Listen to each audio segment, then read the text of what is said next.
Hey friends, Dr. John and Julie Gottman in their research on relationship conflict found out that couples who engage in the following four communication styles are more likely to break up, divorce, or stay together unhappily. These four communication styles together are known as the four horsemen of apocalypse, and these are criticism, contempt, defensiveness, and stonewalling. The first horseman is criticism, where we are attacking the character or personality of our partner. It is different from a complaint, which is about a particular issue. Consider the following example: "You do not care about me." Now, this is an example of criticism. Note how the statement begins with a you. A way to reframe this would be beginning our statement with an I followed by a feeling that we felt from our partner's behavior. For example, saying something like, "I feel lonely when we do not spend time together, and I want to spend at least one night a weekend together." Consider another example of criticism where a partner says, "Hey, you are so selfish, you're always talking about yourself." The antidote to this would be,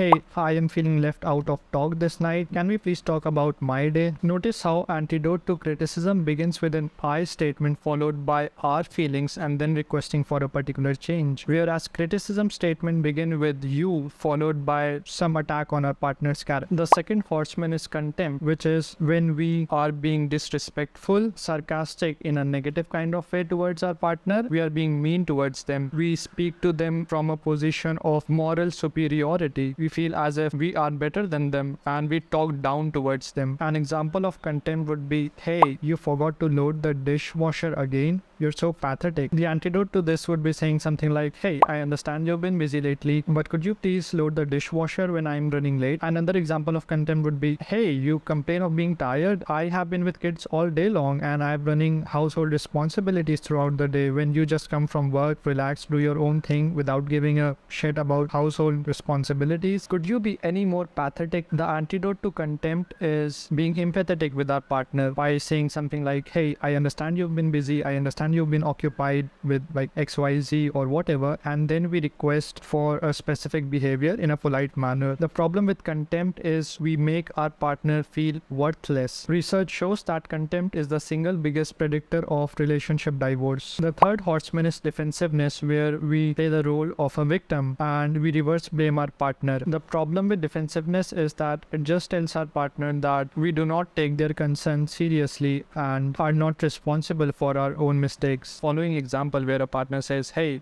did you call our XYZ relative to let them know that we won't be coming tonight?" And the other partner who is being defensiveness would say something like, "Hey, my day was so damn packed. You should have been the one to let them know." A better response would have been, "Oops, I'm sorry, I forgot to let our relatives know. I should have asked you to do that because my day was going to be so busy. Let me call my relatives now and let them know." Another example of defensiveness would be, let's say a partner says, "Hey, it's not my fault that we are going to be late. It is you who always dress up in the last moment." The antidote would be, "Hey, I don't like being late, but you're probably right. We do not always have to leave so early. I can be a little bit more flexible." The antidote to defensiveness is taking responsibility of our part of the relationship conflict so that together we could compromise and come to a common ground. The fourth horseman is stonewalling, where we just withdraw from the conversation with our partner. We do not respond to them. We completely disengage. Our partner is telling us something, complaining or whatever, but because we are under so much emotional pressure, we are so emotionally overwhelmed that